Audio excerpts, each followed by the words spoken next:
కడప జిల్లా కాజీపేట మండలం అగ్రహారంలో ఇంటర్ చదువుతున్న విద్యార్థిని కీర్తన అతి కిరాతకంగా గొంతు కోసి చంపిన ముద్దాయి వెంకటేష్ పోలీసు కాల్పుల్లో గాయపడ్డ సంగతి తెలిసిందే. కడప రిమ్స్ లో చికిత్స పొందుతూ పూర్తిగా కోలుకున్న వెంకటేష్ ను డాక్టర్లు ఈ రోజు డిశ్చార్జ్ చేశారు. డిశ్చార్జ్ అనంతరం వెంకటేష్ ను అదుపులోకి తీసుకుని కోర్టు హాజరుపరిచే క్రమంలో మైదకూరులోని స్థానిక డీఎస్పీ కార్యాలయంలో డీఎస్పీ రాజేంద్ర ప్రసాద్ విలేకరుల సమావేశం నిర్వహించారు.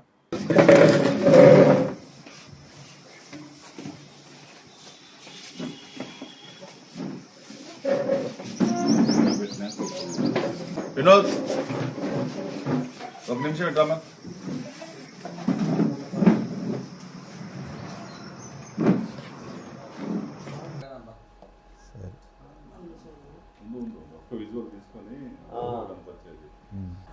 రామకీర్తన అన్నటువంటి అమ్మాయిని ఒక వ్యక్తి ఆవుల వెంకటేష్ అన్నటువంటి వ్యక్తి గొంతు కోసి చంపినటువంటి కేసులో అతను తర్వాత పోలీసు అదుపులోకి తీసుకున్నప్పుడు అతను పారిపోగా రాత్రి సెర్చ్ పార్టీస్ అన్ని వెతుకుతుండగా కాజీపేట సిఐ గారికి తటస్థపడినప్పుడు అతను ఒక పోలీసు మీద దాడి చేసి తప్పించుకోవడానికి ప్రయత్నించే కాలంలో అతనికి పోలీసులు కాల్పులు జరపడం జరిగింది. గాల్లోకి 2 కాల్పులు జరిపి కింద ఒక కాల్పు జరిపితే ఒకటి కాలుకి ఇంజూరీ అయింది.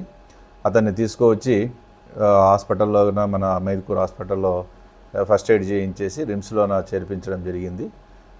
అతను ఇంతకాలము అక్కడ రిమ్స్లో ట్రీట్మెంట్ పొంది ఈరోజు డిశ్చార్జ్ అయితేనే అక్కడ సర్వేలెన్స్లో ఉన్నటువంటి ఎస్ఐ గారు అతన్ని తీసుకొని వచ్చి నా దగ్గరికి ప్రొడ్యూస్ చేయగా ఈ పోలీస్ ఫైరింగ్ మరి తర్వాత పోలీస్ మీద దాడి చేసినటువంటి కేసులో నేను దర్యాప్తుగా అధికారిగా ఉన్నందువల్ల నా దగ్గరికి ప్రొడ్యూస్ చేసేగా అతన్ని ఈరోజు మధ్యాహ్నము 1:15 నిమిషాలకు అరెస్ట్ చేయడం జరిగింది. ఇతన్ని అరెస్ట్ చేసి ఇతన్ని కోర్టులోనూ ఈరోజు హాజరుపరుస్తున్నాము. తర్వాత క్రమంలో మర్డర్ కేసులో కూడా ఇతన్ని పీటీ వారెంట్ ద్వారా ప్రొడ్యూస్ చేస్తాము.